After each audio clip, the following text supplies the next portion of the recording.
retention and resilience are important for all of us sitting in this room today.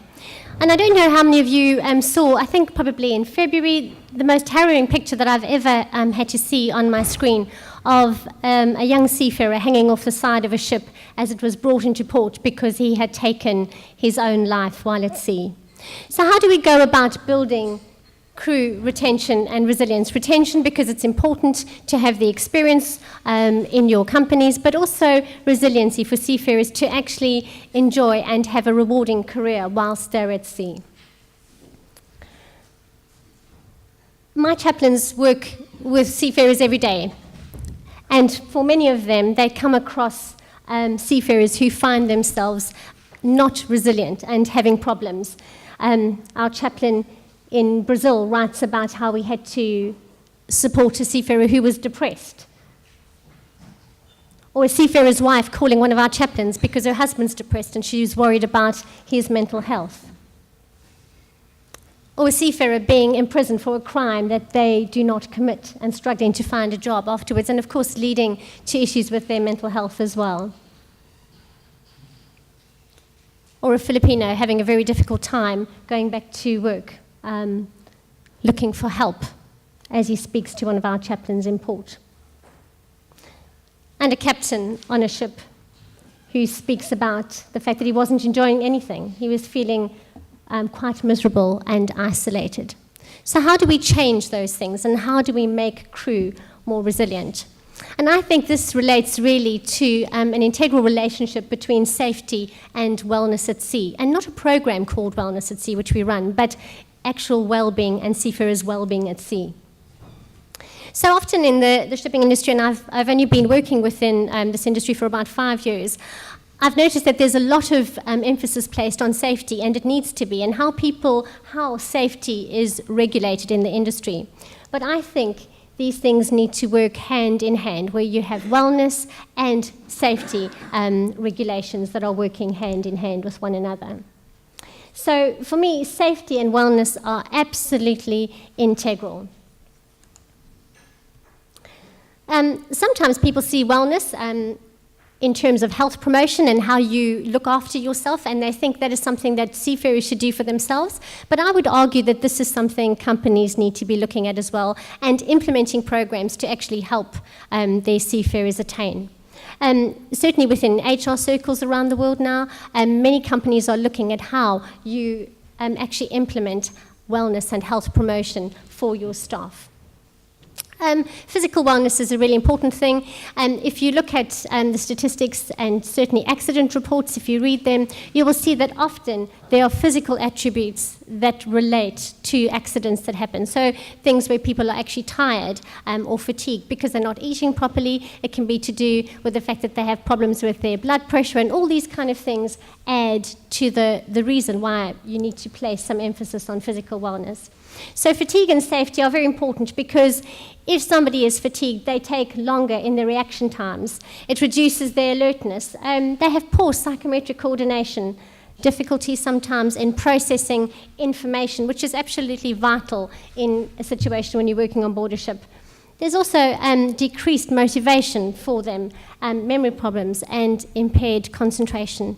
And it's at those moments when they make mistakes, and mistakes that can cost a company a lot of money, but actually can cost them their lives, or the lives of the crew in which they're working with. So we're all about physical fitness and safety, and the importance of making sure that our staff are cared for, and that they take on this responsibility of their physical health themselves. Emotional wellness is very, very important in terms of looking at your crew holistically. And in our program, when we look at emotional wellness, we're looking at the mental health of seafarers. And there's been a lot of discussion about the mental health of seafarers and why it is important to look after the mental health. In conjunction with Yale University, we looked at a survey which surveyed about 1,800 seafarers. And of the 1,800 seafarers who we surveyed, a shocking 25% of them were actually suffering from mental health illnesses or depression. And so this is something that we really have to work at. Now, I will say, actually, and qualify this with the fact that if you look at the age group, the number of people who work on offshore actually also struggle. I think about 20% of people who work offshore struggle with mental health issues. But when working at sea, it is more difficult because the ability to actually commit suicide or hurt yourself is far more readily available working by yourself, long hours by yourself on a ship where you can easily jump into the ocean. And so it's really important that we actually do something to help people struggling with mental health illnesses. And so we need to make sure that we develop a place that is a healthy workplace and ensure that our seafarers have healthy minds as they work in that environment. So we're looking here, it's an old statistic now from 2015, but it shows some shocking results on mental health and suicide rates. And certainly in 2018, there was a lot of discussion about the fact that the suicide rate had risen from 4% to 14%. So something really needs to be done in terms of building seafarer resiliency in this area. And so we're looking at programs and frameworks where we can actually help to reduce or prevent suicide. And really, we're looking at the importance of talking about having peer support and reducing the stigma that's attached to mental health illness. A lot of the world suffer from mental health illness. Often 1 in 4 people will suffer from some kind of mental health issue. And so there's real importance now needs to be given to the fact that people need to talk about it. We need to be watching our kind of peers' behavior. If people are reacting in ways that they don't usually react, we need to be taking some time to actually talk to them and communicate with them and ask if we can help them. And also, we need to kind of note people's moods. Often, people will say, well, I didn't notice that he was behaving any differently or that she was behaving any differently. But actually, the warning signs are always there. And so it's important that we create these kind of frameworks where people can actually talk about what is going on in their lives. And social wellness, you will all agree that working at sea is a unique social environment.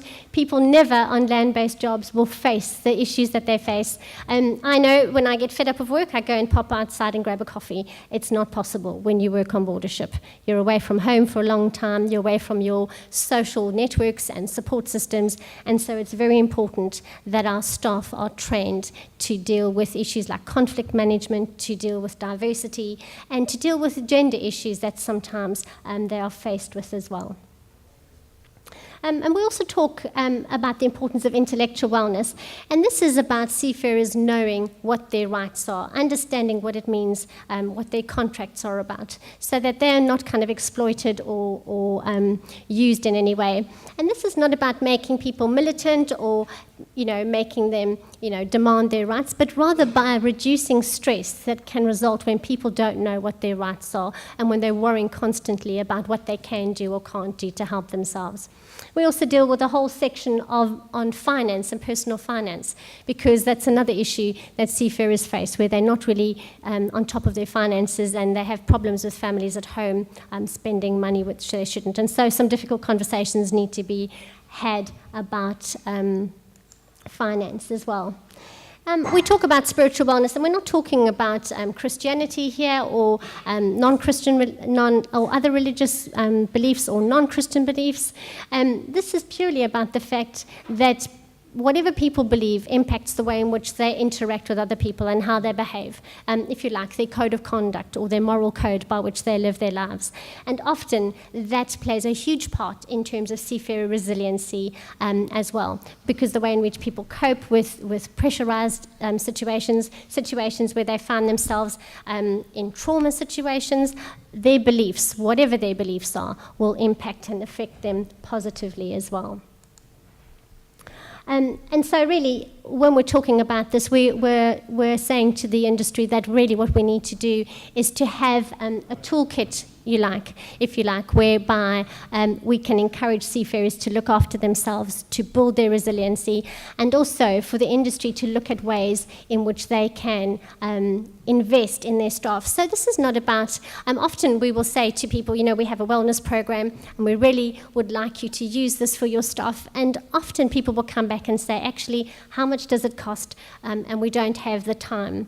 But actually, I would suggest that if we're going to build crew that are resistant resilient, and if we are to retain crew, we need to look at ways in which we are willing to invest the money in them, so that in a sense they become loyal to each company. But also, if we don't look after our crew, we know that the cost to the industry, and certainly to shipping companies, when there is an incident, when somebody commits suicide, is actually very large. So thank you for your time.